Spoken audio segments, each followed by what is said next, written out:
بسم اللہ الرحمن الرحیم۔ میرا نام سائمہ ہے۔ یہ کہانی جو میں آپ کو سنانے لگی ہوں یہ بالکل سچی ہے، جو ہمارے گاؤں میں ایک لڑکی کے ساتھ پیش آئی۔ وہ ہمارے محلے میں رہتی تھی۔ اس کا نام ثانیہ تھا۔ ثانیہ بہت ہی خوبصورت لڑکی تھی، خاص کر اس کی آنکھیں اتنی زیادہ خوبصورت تھیں کہ جو بھی دیکھتا تعریف کیے بنا نہیں رہ پاتا۔ اس لیے جو بھی واقعات اس کے ساتھ پیش آئے، اس کی آنکھوں ہی کی وجہ سے یہ سارے واقعات پیش آئے اور ایک کہانی کی صورت اختیار کر گئے۔ اس کہانی کا آغاز کچھ یوں ہوا۔ ثانیہ سمیت گھر میں 5 افراد تھے۔ اس کی امی مریم، ابو زبیر بٹ، چھوٹی بہن ثنا جو اس سے 3 سال چھوٹی تھی اور ایک بھائی ریحان جو اس سے 2 سال بڑا تھا۔ ثانیہ کی عمر 18 سال تھی۔ ثانیہ کی سہیلی زبیدہ کے بھائی کی شادی تھی۔ آج شادی کا پہلا دن تھا۔ وہ صبح ہی صبح ثانیہ کو لے جانے کے لیے آئی۔ زیادہ تر ثانیہ کہیں نہیں جاتی تھی۔ کوئی بھی فنکشن ہو اس کی امی یا ثنا جاتی تھی۔ سو آج بھی اس نے یہی سوچا کہ میں شادی کے دوسرے دن جاؤں گی۔ زبیدہ کے اصرار کے باوجود اس نے انکار کر دیا تو زبیدہ کھڑی ہوئی اور کہنے لگی کہ اب میں بھی تمہارے گھر بالکل نہیں آیا کروں گی۔ تو ثانیہ کی امی کہنے لگیں کہ تمہاری سہیلی تمہیں اتنے پیار سے بلا رہی ہے، ویسے بھی تمہارا لوگوں میں دل گھبراتا ہے۔ اچھا ایسا کرنا، شام کو چلی جانا۔ ثانیہ اپنی امی کے کہنے سے راضی ہو گئی۔ اچھا بھائی، میں شام کو آ جاؤں گی، اب تو ناراض نہ ہو۔ شام ہوتے ہی دونوں بہنیں تیار ہونے لگیں۔ جب تیار ہو گئیں تو امی بولیں تمہارا بھائی پتہ نہیں کہاں گیا ہے، مغرب کی اذان کا ٹائم ہے، اس لیے میں تم لوگوں کو چھوڑ آتی ہوں۔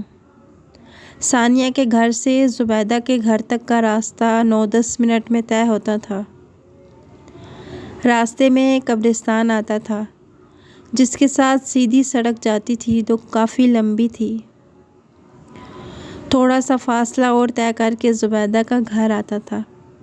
سڑک کی بائیں طرف قبرستان تھا۔ اب سڑک کا تھوڑا سا فاصلہ طے کیا تھا تو ثانیہ کی امی بولی میری ٹانگوں میں درد ہے، فاصلہ بھی تھوڑا سا ہے،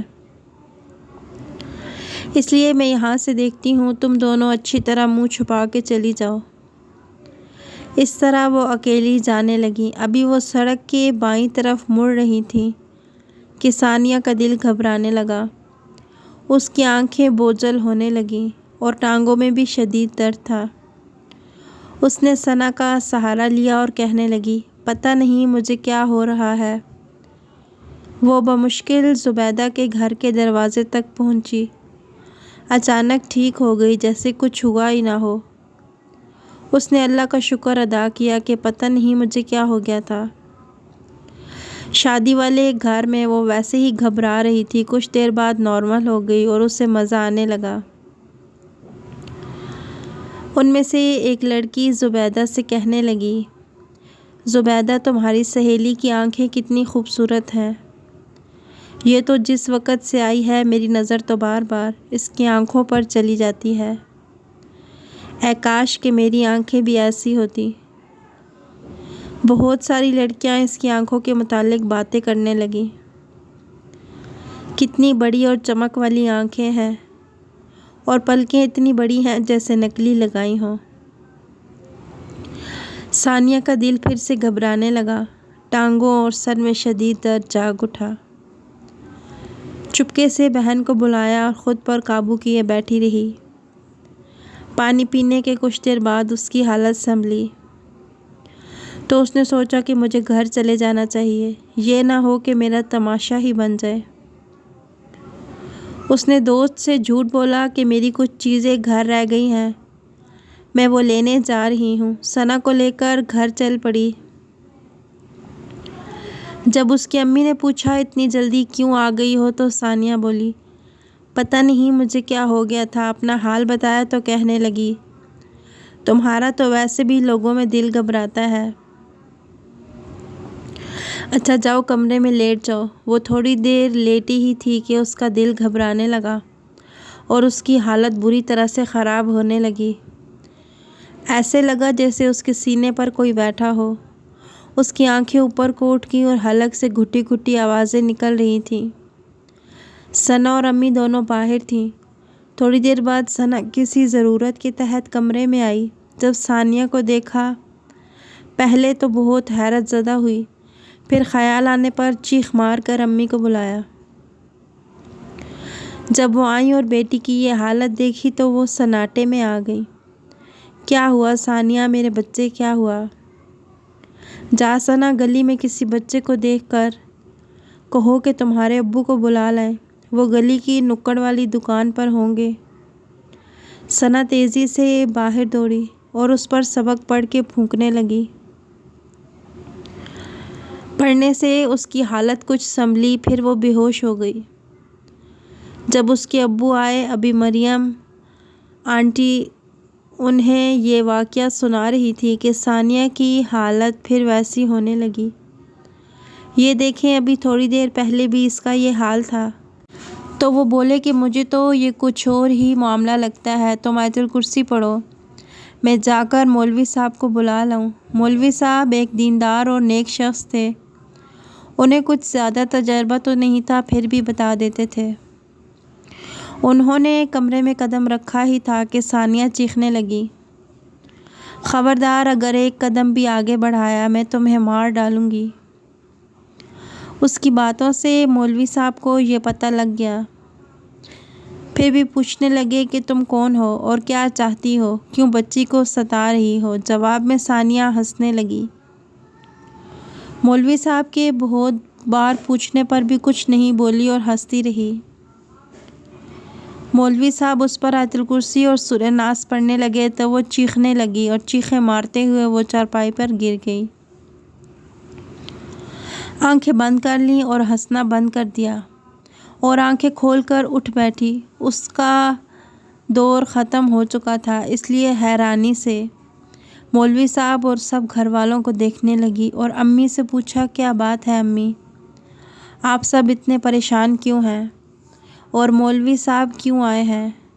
جب اپنی حالت پوچھنے لگی کہ مجھے کیا ہوا تھا تو امی کہنے لگی، کچھ نہیں بیٹا، تمہارے سر میں درد تھا، تم بے ہوش ہو گئی تھی تو مولوی صاحب کو بلایا کہ تم پر دم کر دیں۔ امی آپ جھوٹ بول رہی ہیں، خدا کے لیے مجھے سچ بتائیں۔ مولوی صاحب نے اسے سب بتا دیا اور کہا کہ تم پریشان نہ ہو، سب ٹھیک ہو جائے گا۔ بٹ صاحب، ساتھ والے گاؤں میں جو عامل صاحب رہتے ہیں، نور محمد، تم ایسا کرو آج ہی جاؤ اور اسے ساتھ لے جاؤ تاکہ یہ معاملہ جلدی نپٹ جائے۔ وہ اسی وقت گھر سے نکلے دوسرے گاؤں میں جانے کے لیے۔ تانگے پر 25 یا 30 منٹ لگتے تھے۔ جب وہاں پہنچے اور پیر صاحب کے ایک آدمی سے ملے تو وہ کہنے لگا کہ پیر صاحب تو شہر گئے ہیں اپنے کسی عزیز کے ہاں، ان کے بیٹے کے ساتھ بھی کچھ ایسا ہی مسئلہ ہے، اس لیے وہ تو 2 دن بعد آئیں گے، آپ ایسا کریں پرسوں شام کو آ جانا۔ ابو اسے گھر لے آئے اور ثانیہ کی امی سے بولے کہ 2-3 دن صبر کرنا پڑے گا، تم ایسا کرو کہ ثانیہ کو دم کر کے پانی پلاؤ تاکہ اس سے زیادہ دورے نہ پڑیں۔ رات تک وہ ثانیہ پر سبق پڑھ کر پھونکتی رہی۔ رات کے 11:45 بجے کا ٹائم تھا، انہیں پیاس محسوس ہوئی۔ وہ اٹھ کر پانی پینے باہر نکلی۔ جب پانی پی کر کمرے میں جانے لگی تو دیکھا دروازے پہ ثانیہ کھڑی ہے۔ وہ پوچھنے لگی، کیا بات ہے بیٹا، کیا پیاس لگی ہے؟ تو ثانیہ ہنسنے لگی۔ جب دیر تک ہنستی رہی تو امی سے بولی، ذرا کمرے میں تو دیکھو۔ وہ آگے ہو کر کمرے میں دیکھنے گئیں۔ ان کی نظر جب بیڈ پہ پڑی تو ان کے رونگٹے کھڑے ہو گئے۔ دیکھا ایک دوسری ثانیہ بیڈ پہ سوئی ہوئی تھی۔ جب مڑ کر دیکھا تو وہاں کوئی نہیں تھا۔ ان کی تو ڈر کے مارے کوئی آواز بھی نہ نکلی، اس لیے جلدی سے بستر پہ لیٹ کے سبق پڑھ کے کمرے میں پھونکا اور سونے کی کوشش کرنے لگی۔ دوسرے دن بھی اسی طرح کا ایک اور واقعہ پیش آیا۔ ان کی پڑوسن کی ایک رات ان کے گھر جانے لگی تو اس کی نظر ان کے گھر کی چھت پر گئی۔ گاؤں میں زیادہ تر گھروں میں چھت کی دیواریں نئی ہوتی ہیں، تو انہوں نے دیکھا کہ ثانیہ ہلکے گلابی کام والا جوڑا پہنے کھڑی ہے اور بہت ہی خوبصورت لگ رہی ہے۔ وہ بولی، ثانیہ یہ تم چھت پہ کیوں کھڑی ہو؟ کیا اب پردہ کرنا چھوڑ دیا ہے؟ بھائی اب آپ نے دیکھ لیا تو شامت آ جائے گی۔ ثانیہ نے اس عورت کو کچھ عجیب سی نظروں سے دیکھا اور نیچے اترنے لگی۔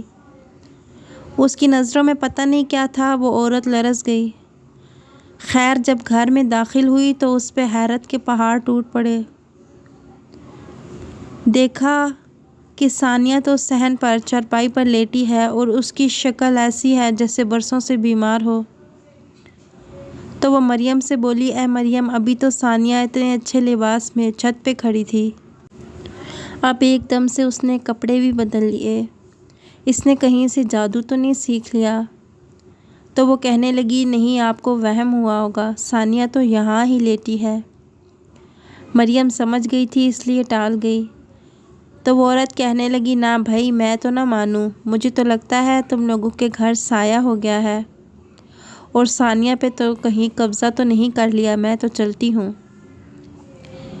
اس طرح سارے محلے کو پتہ لگ گیا کہ ثانیہ پہ کسی آسیب کا سایہ ہے۔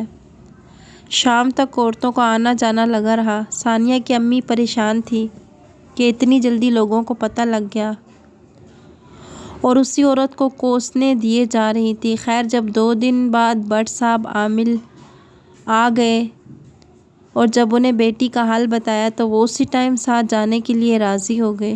گھر میں داخل ہوتے ہی ثانیہ کا بھائی ریحان بولا، ابو ابھی ثانیہ کو دوڑا پڑا ہے۔ پیر صاحب ثانیہ کے کمرے میں گئے تو ثانیہ ایک دم اٹھ بیٹھی اور غصے سے دیکھنے لگی۔ عمل صاحب بولے، تم سب بیٹھو، میں ابھی عمل کر کے پتہ چلاتا ہوں، آپ اور ریحان اسے پکڑ لیں۔ اور وہ زمین پر بیٹھ کے اور کچھ پڑھنے لگے۔ جیسے جیسے وہ پڑھ رہے تھے ثانیہ کی چیخ بلند ہوتی جا رہی تھی، وہ کسی کے قابو میں نہیں آ رہی تھی۔ پیر صاحب نے ایک دفعہ تسبیح پھر لی اور اٹھ کے ثانیہ کے ماتھے پہ لگائی اور بولے، تم کون ہو اور تمہارے ساتھ کون ہے؟ ثانیہ کہنے لگی، میں نہیں بتاؤں گی، مجھے چھوڑو ورنہ میں اسے مار ڈالوں گی۔ میں دیکھتا ہوں تو کس طرح نہیں بتائے گی۔ وہ دوسری دفعہ تسبیح پڑھنے لگے، پھر بھی نہیں بتایا۔ جب تیسری بار پڑھ کے ثانیہ کے ماتھے پہ تسبیح لگائی تو ثانیہ اپنی گردن پکڑ کر گر پڑی اور بے ہوش ہو گئی۔ عامل صاحب کہنے لگے، کل میں دوبارہ آؤں گا اور ایسا عمل کروں گا کہ یہ جلد ہی بھاگ جائیں گے۔ ویسے اس کے ساتھ ایک لڑکا اور ایک لڑکی کا سایہ ہے۔ اچھا کل رات 11 بجے میں عمل کروں گا۔ دوسرے دن رات 10:30 بجے کے قریب وہ خود ہی آ گئے۔ اس وقت ثانیہ سوئی ہوئی تھی۔ 11 بجے اس نے ثانیہ کے گرد حصار کھینچا تاکہ باہر نہ نکل سکے اور زمین پہ بیٹھ کے کوئی عمل کرنے لگے۔ ثانیہ چیخ مار کر اٹھ بیٹھی اور غصے سے عامل کرنے والے کو دیکھنے لگی اور بولی، چلے جاؤ، پر مولوی صاحب پڑھتے رہے اور ایک تسبیح ثانیہ کے ماتھے پہ لگائی اور بولے، اب بتا تو کون ہے؟ اس بچی پر کیوں قبضہ کیا ہے؟ وہ چیخنے لگی، پہلے یہ تسبیح ہٹاؤ۔ تسبیح ہٹائی تو وہ کہنے لگی، میرا نام شہناز ہے اور میرے ساتھ میرا بھائی عمران بھی تھا، پر وہ کل بھاگ گیا تھا آپ کے عمل کی وجہ سے، لیکن میں کہیں نہیں جاؤں گی، میں دیکھ لوں گا تو کیسے نہیں جائے گی، جلدی بتا اس بچی پہ کیوں سوار ہے؟ وہ بولی، جس دن یہ اور اس کی بہن شادی پہ جا رہے تھے، جب قبرستان کے قریب سے گزرے تو میں اور میرا بھائی ادھر بیٹھے تھے، اس نے اپنا سارا منہ چھپایا ہوا تھا، صرف اس کی آنکھیں باہر تھیں۔ میں نے جب اس کی آنکھیں دیکھی تو میں پاگل ہو گئی، میں نے اس سے پہلے کبھی ایسی آنکھیں نہیں دیکھی تھیں، اس لیے میں نے اپنے بھائی کو ساتھ ملا لیا اور اس کے جسم پر قبضہ کر لیا۔ اب تم کیا چاہتی ہو؟ میں چاہتی ہوں کہ میں اس کے ساتھ رہوں۔ یہ نہیں ہو سکتا، اس طرح ثانیہ بہت ہی نقصان میں رہے گی، اس لیے اب تم اپنی دنیا میں واپس لوٹ جاؤ۔ وہ کہنے لگی، میں ہرگز نہیں جاؤں گی، میں بھی دیکھتا ہوں تو کیسے نہیں جائے گی۔ وہ دوبارہ عمل پڑھنے لگے تو ثانیہ چیخنے لگی اور وہ کہنے لگی، رک جاؤ، میں جاتی ہوں، پر میں اسے ایسی بیماری لگا کے جاؤں گی، یہ کبھی ٹھیک نہیں ہو سکے گی۔ یہ کہہ کر ثانیہ بے ہوش ہو گئی تو پیر صاحب بولے کہ شہناز نے اس کا جسم چھوڑ دیا ہے، ہو سکتا ہے کہ پھر بھی آ جائے۔ میں ایک تعویذ دوں گا جو اس کے بازو پہ 3 دن تک بندھا رہے، پر اب وہ اس پر قبضہ نہیں کر سکے گی۔ قرآن پاک کی تلاوت زیادہ سے زیادہ کرو۔ اس طرح ثانیہ شہناز کے سائے سے آزاد تو ہو گئی، پر اس کی صحت روز بروز گرتی چلی جا رہی تھی۔ وہ بہت بیمار رہنے لگی، اس کا سر ہر وقت چکراتا تھا۔ اس کے ابو ثانیہ کو اچھے سے اچھے ڈاکٹر کے پاس لے کے جاتے تھے۔ ڈاکٹر اپنی سمجھ کے مطابق دوائی دے دیتے تھے، پر اس سے کچھ شفا نہ ہوا۔ سب گھر والے پریشان تھے۔ آج چاند کی 14ویں رات تھی، سارا گاؤں چاند کی چاندنی میں نہایا ہوا تھا۔ رات کے 11:45 بجے ثانیہ اپنے کمرے میں سوئی ہوئی تھی، اسے لگا جیسے کوئی اسے پکار رہا ہو۔ جب ثانیہ نے اپنی آنکھیں کھولیں اور سامنے دیکھا تو سکتے میں رہ گئی۔ ایک بہت ہی خوبصورت لڑکی لال جوڑا پہنے اور بال کھولے کھڑی تھی۔ تم کون ہو؟ ثانیہ سے ڈر کے مارے بولا بھی نہیں جا رہا تھا۔ ڈرو نہیں، میں شہناز ہوں، میں تم سے معافی مانگنے آئی ہوں۔ میں نے تمہارے ساتھ بہت برا کیا، لیکن فکر نہ کرو، اب میں تمہیں بالکل ٹھیک کر دوں گی۔ میں تمہیں بیماری نہ لگاتی، پر میں نے یہ سب کچھ غصے میں کیا، کیونکہ میں تمہارے پاس سے واپس جانا نہیں چاہتی تھی۔ تم مجھے بہت عزیز تھی، خاص کر تمہاری آنکھیں، اس لیے مجھے معاف کر دو۔ یہ تعویذ 7 دن گلے میں ڈالے رکھو، تم بالکل ٹھیک ہو جاؤ گی۔ ثانیہ خاموشی سے اسے دیکھے جا رہی تھی۔ اچھا، اب میں چلتی ہوں۔ ثانیہ، جس کا ڈر کافی حد تک ختم ہو گیا تھا، وہ کہنے لگی، تم بیٹھو نا۔ نہیں، میں چلتی ہوں، میں پھر آؤں گی۔ ثانیہ کہنے لگی، کب آؤ گی؟ 7 دن بعد، جب تم بالکل ٹھیک ہو جاؤ گی تب آؤں گی۔ اچھا، اب خدا حافظ۔ یہ کہہ کر وہ غائب ہو گئی۔ ثانیہ فوراً سے اٹھی اور گھر والوں کو جگا کر سب کچھ بتا دیا، لیکن ثانیہ کی امی یقین نہیں کر رہی تھی۔ کہنے لگی، تم نے ضرور کوئی خواب دیکھا ہوگا۔ جب ثانیہ نے انہیں تعویذ دکھایا تب انہیں یقین آ گیا۔ اس طرح 7 دن گزرے تو ثانیہ بالکل ٹھیک ہو چکی تھی۔ رات کو سب شہناز کا انتظار کر رہے تھے۔ جب 12 بجے تو ثانیہ بولی، شہناز تم آ گئی، میں کب سے تمہارا انتظار کر رہی تھی۔ اس کے گھر والے حیرت سے دیکھ رہے تھے کہ شہناز کہاں ہے، ہمیں کیوں نظر نہیں آ رہی۔ تو شہناز بولی، ثانیہ، میں نے تمہیں منع کرنا بھول گئی تھی کہ اپنے گھر والوں کو میرے بارے میں کچھ نہ بتانا، مگر تم نے تو بتا دیا۔ میں یہاں بڑی مشکل سے اجازت مانگ کر آئی ہوں، کیونکہ میں نے تمہیں کہا تھا کہ میں ضرور واپس آؤں گی۔ اب میں کسی اور کے سامنے نہیں آنا چاہتی۔ یہ میری آواز سن رہے ہیں، اس لیے ان سے کہو کہ یہاں سے چلے جائیں۔ سب اس کی آواز سن رہے تھے تو سوائے ثانیہ کے سب اٹھ کھڑے ہوئے۔ تو شہناز کہنے لگی، اب تم کیسی ہو ثانیہ؟ میں بالکل ٹھیک ہوں، تم کیسی ہو؟ ثانیہ بولی، میں بھی بالکل ٹھیک ہوں۔ اس طرح وہ آپس میں باتیں کرنے لگیں۔ تو ثانیہ کہنے لگی، شہناز، جنوں کی بھی شادیاں ہوتی ہیں، تو کیا تمہاری شادی ہو گئی ہے؟ تو شہناز بولی، میں ابھی تم سے یہی کہنے لگی تھی کہ آج سے ٹھیک 7 دن بعد میری شادی ہے، اور میں چاہتی ہوں کہ تم بھی میری شادی میں ضرور آؤ۔ تم آؤ گی نا؟ لیکن میں کیسے آ سکتی ہوں؟ وہاں تو سب جن ہوں گے اور مجھے تو ان سے بہت زیادہ ڈر لگے گا۔ اس میں ڈرنے کی کیا بات ہے؟ میں وہاں ہوں گی نا تمہارے ساتھ۔ تمہیں کسی سے ڈر نہیں لگے گا۔ تم اپنی چھوٹی بہن کو بھی ساتھ لے آنا، رات کو 12 بجے کے بعد۔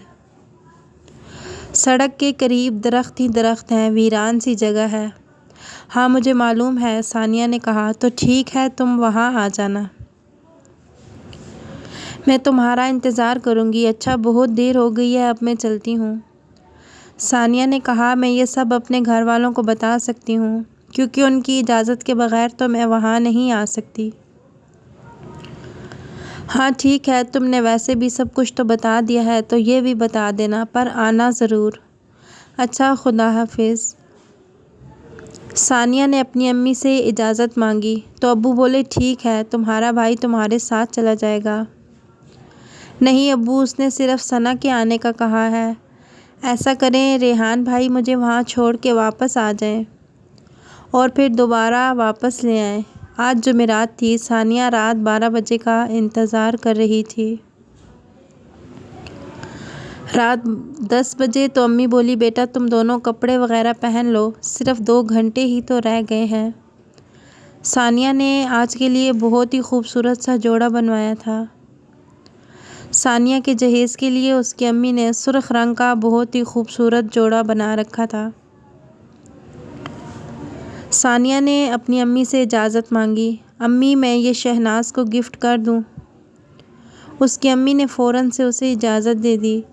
رات 12 بجے جب وہ تینوں وہاں پہنچے تو ثانیہ اور ثنا دنگ رہ گئیں۔ وہ ویران سی جگہ روشنی میں نہائی ہوئی تھی۔ ابھی وہ دیکھ رہی تھی کہ شہناز سامنے آ گئی۔ اس نے خوبصورت دلہنوں والا جوڑا پہن رکھا تھا۔ وہ ثانیہ کو دیکھ کے بے حد خوش ہوئی، پر نہ ہاتھ ملایا نہ گلے ملی، ذرا فاصلے پہ کھڑی رہی۔ ثانیہ تم بہت پیاری لگ رہی ہو، شہناز تم بھی بہت خوبصورت لگ رہی ہو دلہن کے روپ میں۔ یہ دیکھو میں بھی تمہارے لیے سرخ رنگ کا جوڑا لے کر آئی ہوں، کیونکہ مجھے لگ رہا تھا کہ تمہیں سرخ رنگ بہت ہی پسند ہے۔ تم 2 دفعہ آئی تو سرخ رنگ کے جوڑے ہی پہن رکھے تھے۔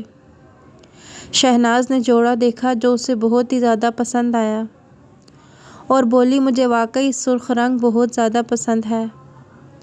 آؤ میں تمہیں اور جن لڑکیوں سے ملواتی ہوں۔ ثانیہ نے دیکھا تو کچھ اور لڑکیاں اتنی خوبصورت نہیں تھیں، کچھ تو بہت ہی خوبصورت تھیں۔ وہ دیکھ کے حیران رہ گئی۔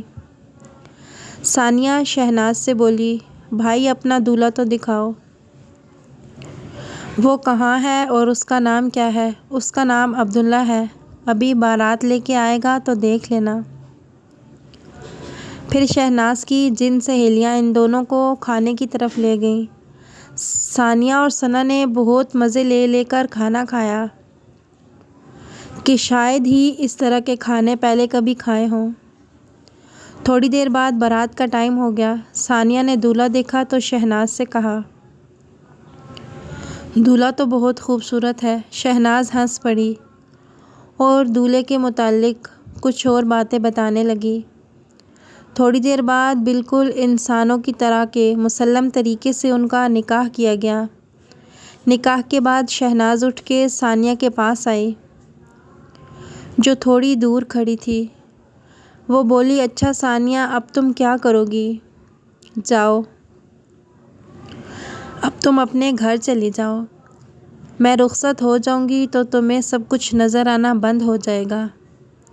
تم آنکھیں بند کرو، میں تمہیں خود ہی گھر پہنچا دیتی ہوں۔